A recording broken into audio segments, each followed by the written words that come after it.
Hey guys, welcome to my channel, and today we're going to take a look at another horrible case with you. After horrific events disrupted the quiet and unhurried lives of the residents of the tiny town of Meimei in the southern Philippines, Lavella McGod finally received permission from law enforcement to clean her own home, which had been the scene of a terrible crime.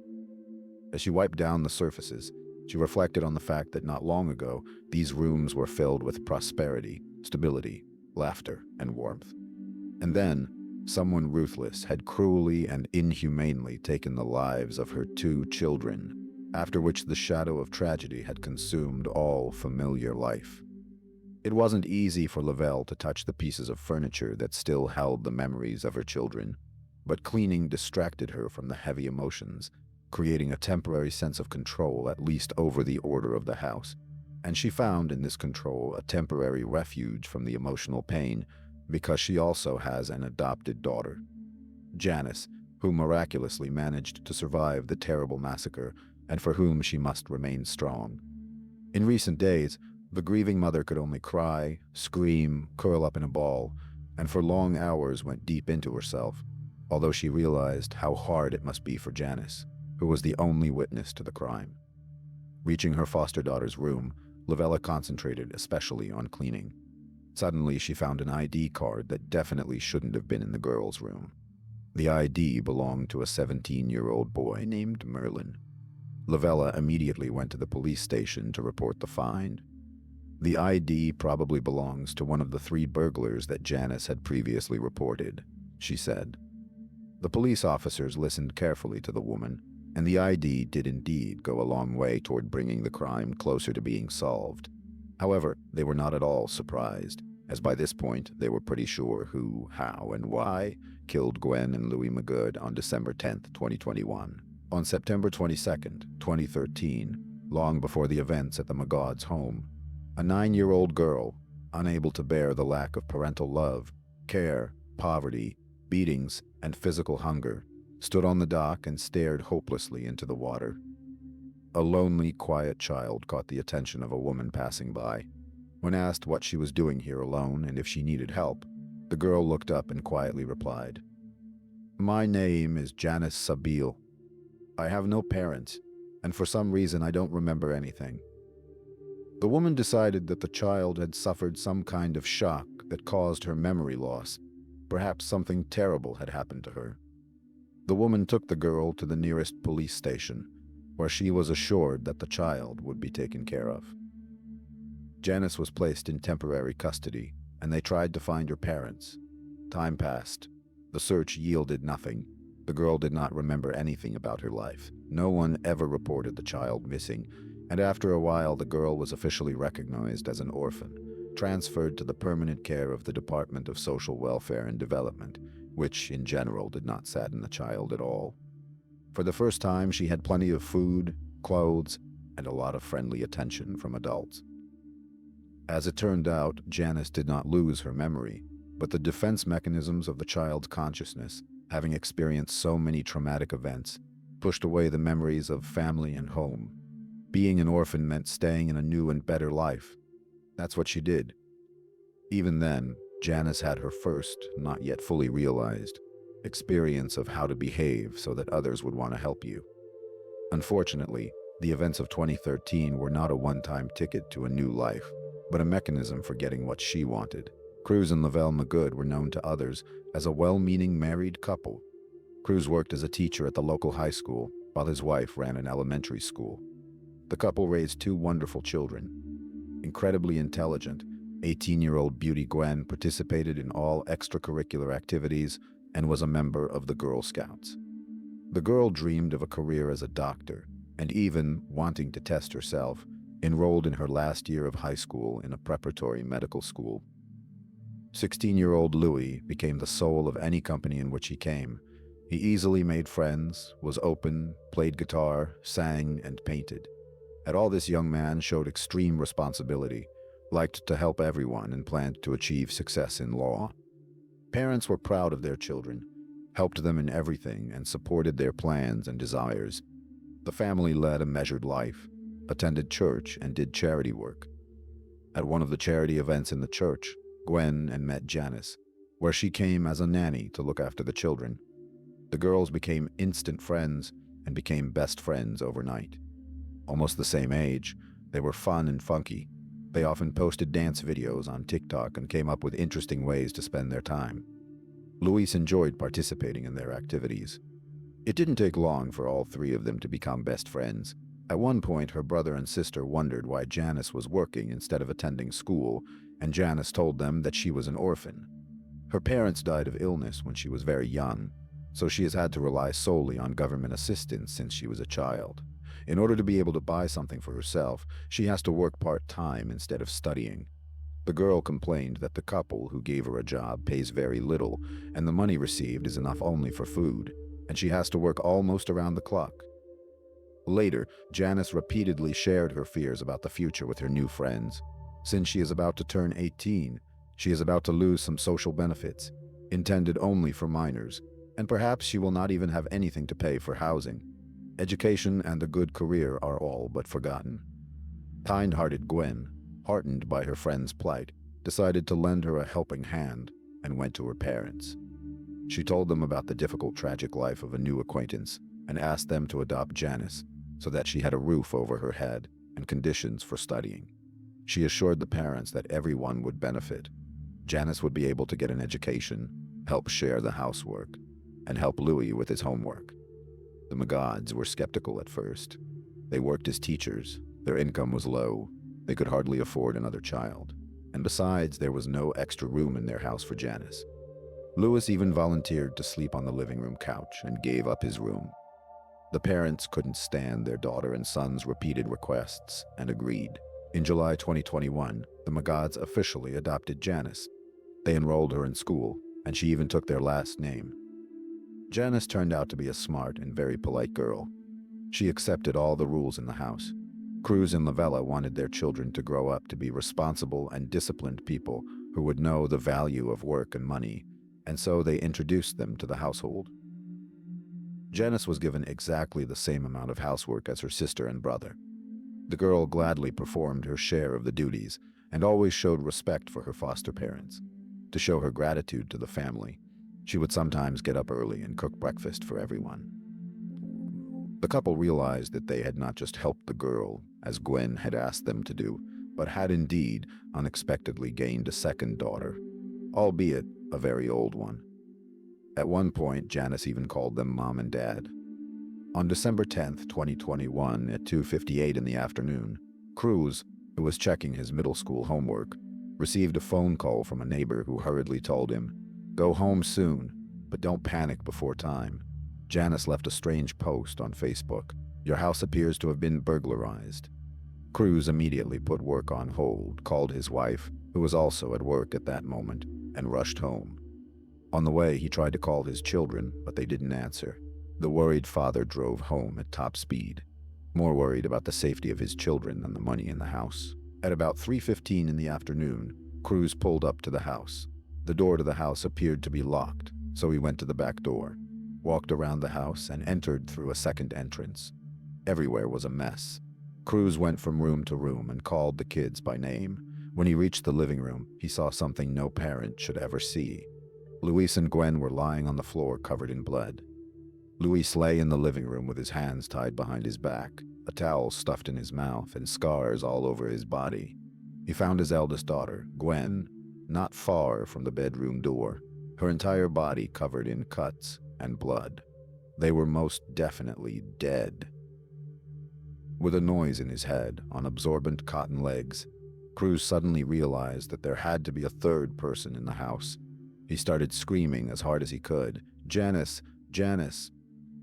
At one point, Cruz heard a quiet voice say, "Daddy." Turning around, Cruz was relieved to see that Janice was alive, hugged her, and noticed that her hair was wet. He asked why it was wet, and the girl replied that she had just gotten out of the shower, and therefore, because of the water, did not hear his call. Of course, her grief-stricken father thought her answer was strange, but he decided that Janice wanted to wash away the horror she had experienced. After all, many people in shocking situations begin to behave strangely. After making sure she was unharmed, the man called the police. Police arriving on the scene found a hammer, a baseball bat, a knife, and a broken wine bottle near the victims. Under normal circumstances, having more than one means of committing a crime means there is more than one perpetrator. The police turned all of these items over to the appropriate officers, hoping to find fingerprints on them, and proceeded to search the house and collect evidence near and around it. They also advised Cruz and Lavelle to carefully examine the items to see what was missing. Very carefully, the officers conducted a detailed interview with Janice, the only survivor. She told them that she and Gwen were in the room, and Louis was in the living room when they heard screaming and the sounds of a fight. She and Gwen immediately went to check what had happened and saw two masked robbers hitting Luis with a hammer and a baseball bat, and a third man with a knife. Terrified at what they saw, they gave themselves away with a muffled shriek. One of the thugs chased after Gwen. According to Janice, he didn't notice her. She took advantage of the moment, ran into the small bedroom, locked the door, and hid under the bed. There she lay in shock, not daring to move. When she came to her senses, she sent a text message asking for help to her mother, Lavelle, but her mother did not answer. She was afraid to call the police to avoid giving herself away by ringing or the sound of her voice, so 12 minutes after texting her mom, she wrote 2 messages for help on her Facebook page. Help. There are strangers in my house. I can only hide in my room right now. I don't want to die. One of those messages was seen by a neighbor, who called Cruz. 3 days after the terrible event, which struck all residents of the town with its unbearable cruelty, the Philippine police created a special investigative team, including the best staff and specialists. On December 15th, the investigation team said that a large amount of evidence and clues have been collected, and the nature of the case is temporarily classified as robbery and murder. But they do not rule out other versions and will conduct an in-depth investigation. By other theories, the investigation team members meant their growing belief that Janice was the key figure in the crime. Specialists compared evidence from the crime scene and witness statements with Janice's and found several very large discrepancies that allowed them to list the girl as a suspect rather than a witness. First, nothing was missing from the house, which seemed illogical if the 3 bandits were planning a robbery. Cruz and Lavella said that all the valuables and money were in place, despite the fact that the house was turned upside down. Only Gwen's cell phone was missing. Second, the investigation team found a plastic bag containing bloody pants and shirt in a creek near Cruz's home. It was confirmed that the blood stains on the clothes belonged to the murdered men. It appeared that the perpetrator, or one of the perpetrators, changed into clean clothes after the murder and then fled. That is, he was unusually calm after committing the crime, indicating premeditation and planning. In a robbery that went wrong and ended in multiple murders, the perpetrator would likely have panicked and tried to get away as quickly as possible, rather than waste time searching for clean clothes and changing clothes, especially since the parents of the murdered men did not confirm that any articles of clothing were missing. And it is highly unlikely that the perpetrator would have thrown the bloody clothes into the stream behind the house. Moreover, there were signs at the scene that indicated an emotional crime, not a cold-blooded one. There were too many wounds and fractures found on the bodies of the brother and sister. Gwen even had one ear torn off. Most of the injuries were to her face. The autopsy took 2 full days. Such a scene seems more like anger venting for revenge or jealousy, rather than calculation. The perpetrator was clearly very angry. The nature of the crime clearly indicated a personal grudge killing. Third, according to the forensic medical report, the older sister died before the younger brother, which contradicted Janice's testimony, because according to her, the younger brother was attacked first, and with as many wounds as Janice described, it was unlikely that he could have outlived his sister, who had been bleeding for quite some time. Sourcely, the murder weapons were the property of the family. The perpetrators did not bring them with them. The hammer belonged to the head of the family, and he kept it in the laundry room drawer. Cruz was sure that only his eldest daughters, Gwen and Janice, knew where the hammer was kept. A baseball bat found at the scene, according to the parents' testimony, belonged to their youngest son, who kept it on the second tier of the bed, under a blanket. Burglars who are suddenly caught in the act don't run around the house looking for a hammer and bat, stored in non-obvious places. They either bring their own murder weapons or use available items. It turns out, The location of the two key tools of this crime were known only to the people living in the house. Cruz and Lavelle had alibis. That leaves Janice, who knew where the hammer and baseball bat were kept. Louis gave her his room, so she was aware of the strange location of the item. So even if she wasn't the killer, she was probably an accomplice, since the perpetrator wasn't alone. Fifth, when Lavella received a text message from Janice asking for help, she immediately called back, but Janice did not answer and later said that after not receiving a response from her mother, she published a Facebook post. Dispatch data confirmed Lavelle's call. The Facebook post, quite long and with emoticons, somehow did not fit with the behavior of a person afraid to even move. Sixth, shock and panic could not explain taking a shower instead of calling the police. A person is usually most vulnerable in the shower, plus the water muffles the sounds of approaching footsteps. So why did Janice shower and wash her hair while she claimed she was afraid of the three unknown men, since they might not have left? If Janice had no doubt that the burglars were already gone and wasn't afraid to give herself away by making noises, then why didn't she call the police before taking a shower? Well, and most importantly, the autopsy revealed that Gwen and Louis passed away around 2 p.m., which meant Janice waited about 48 minutes to start texting her foster mom and waited an hour to post on Facebook. The room she hid in was ransacked. It seemed the perpetrators had scrutinized every corner of the small room, but hadn't noticed Janice. How could that be? By the time Lavelle entered the police station with Merlin's ID, the investigation team had already received the lab report. Janice's fingerprints had been found on the hammer and baseball bat used as the murder weapons. Of course, the implements could have had the prints of the people living in the house, but given the other inconsistencies, she was the prime suspect. Janice was brought to the station for formal questioning on December 18th. She was told about the ID she had found, the results of the forensic examination, and all the inconsistencies. Unexpectedly for the detectives, Janice immediately confessed to the crime. She revealed that she and Merlin had killed Gwen and Louise. Shortly after the confession, Janice and Merlin were arrested. Gwen's cell phone, the only missing item from the crime scene, was found in the young man's belongings. Both young men were charged with first-degree murder and sent to juvenile detention without bail. It is still unknown how Janice and Merlin met and what their relationship was. It is only known that Merlin was the same age as the girl and worked in the church, preparing everything necessary for church services. The young people were friends on Facebook. Having studied their correspondence, investigators learned that they planned to kill Gwen and Louise since December 1st. That is, 10 days before the tragedy. Cruz and Lavella were distraught and could hardly believe what was happening. Janice had always seemed so quiet and well-mannered.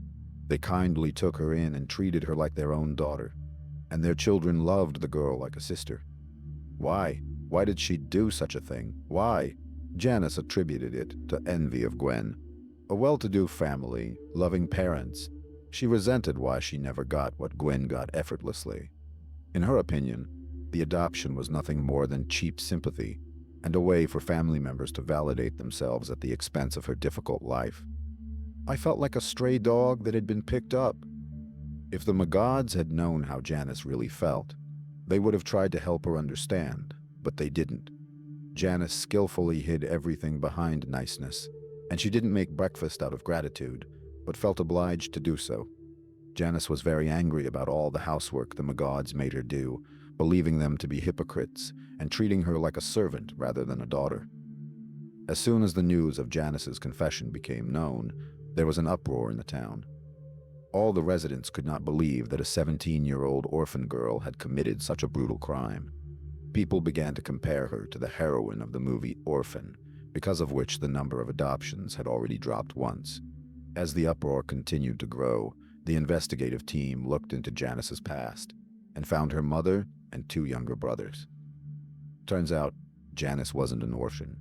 When she was very young, her family lived in great poverty. Her father gambled and spent all the family money on gambling.